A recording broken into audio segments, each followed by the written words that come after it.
Connect News Media Tabiriba Singbu Taramna Okchari. Hauzik Manipur da narco terrorism gi anoba model ama thorakpa uri. Model asina yamna clever amadi danger oiba game tauri. Aduga masigi ming tholi orange farming. Champra amadi komla thabagi mingda umang kokthoklaga poppy thaduna narco terrorism gi anoba model asi chathaba uri.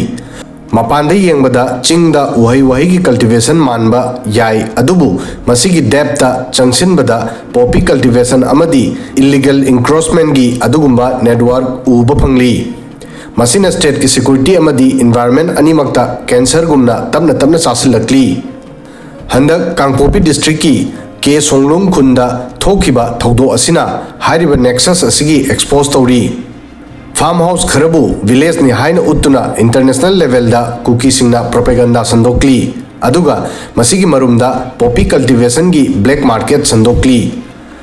26 January da Lebak Pumba Republic Day celebrate taunarami adubu Kangpokpi gi ke songlung da temporary farmhousing amadi illegal poppy cultivation da sinaba polam sing mai thabagi paulaki.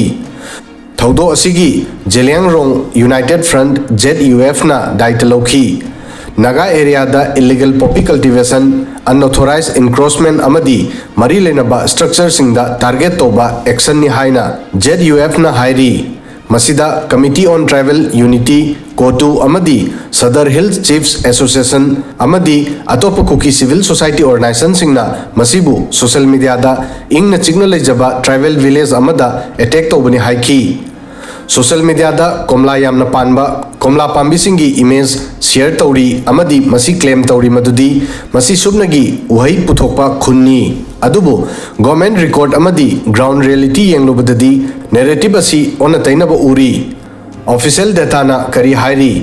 record ki matung ina mafam asida subnagi mari dagina manga temporary farmhousing lerami aduga permanent residence singi masing tara dagi sunemlami. Manipur Village Authorities in Hill Areas Act 1956 ki matung ina makal amatagi settlement natraga colony aduda yamdrabada tax piba family kun leiraba matamda village ki status phangi maram aduna ke songlung criteria asida leite masigi mataida poppy cultivation bu losinanaba komla pambi singbu sinaba strategy amani masibu camouflage technique kawi. Masina tauriba thabak sing asi lambi gi mapan natraga laina uba yaba mafam singda komla pambi thai aduga komla pambi sing asi gi marumda jungle kokthokuna ching mayai da poppy thai masi drone natraga satellite ki government gi miyeng dagi kanba yanana ba toba upai ni karigumba security force sing natraga media mafam asi da laglabasu makhoi bu komlagi farm uhanduna masi unnana ba honai madudi mafam asi da sumnagi fruit cultivation tawi. Hairiba technique asida Foothills Naga Co-ordination Committee FNCC na achoba expose ama tauri madudi paper da mafam asida village amata leite 27 January da Foothills Naga Co-ordination Committee FNCC na statement ama issue tauduna namthak asigi expose tauri FNCC na clear tauri madudi mafam asibu ke songlung natraga ke songlung tu haina ming tholiba si Manipur Gazette natraga official village list da ming asi yaude. FNCC gi investigation gi key points sing adudi structure sing asi subni gi temporary farmhousing khaktani ancestral village natte 2017 gi matungda mafam asida pak chauna forest kokthoki masipumba Forest Conservation Act 1980 gi phongna singna bani masi sumna gi poppy cultivation gi damak infrastructure semna na ba hona bani komla pambi sing sumna gi mapan gi sangsar bu mislead taunana ba cover ni masida sunatana security force singna 2025 ki aroi bada area asibu makhoi gi radar da lowki November 2025 ta taukiba joint operation masida Manipur Police Assam Rifles amadi CRPF ki data ubada ngak phaugani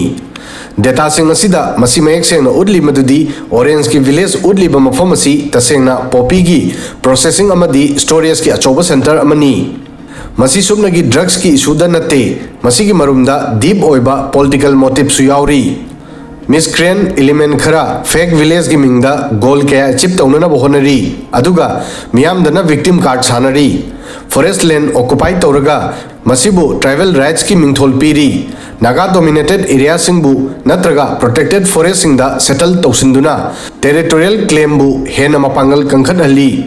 मसीद नतना narco economy हाइबदी poppy cultivation दगी फंगबा क्रोर की earning ना illegal weapon अमदी militancy बु हेंगल हली अदुगा मसीदा security force सिंगना Poppy थाबा मांगन ताहन बदना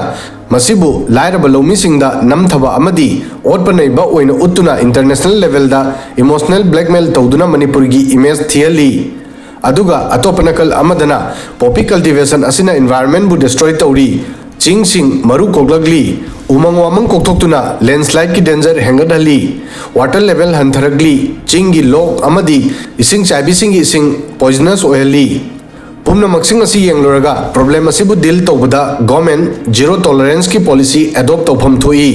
सुबनगी ग्राउंड रिपोर्ट खक्तदा थाजदना ड्रोन अमदी हाई रिजोल्यूशन सैटेलाइट इमेजिंग ना ऑरेंज वर्सेस पॉपी की रेशियो एग्जामिन तौफम थोई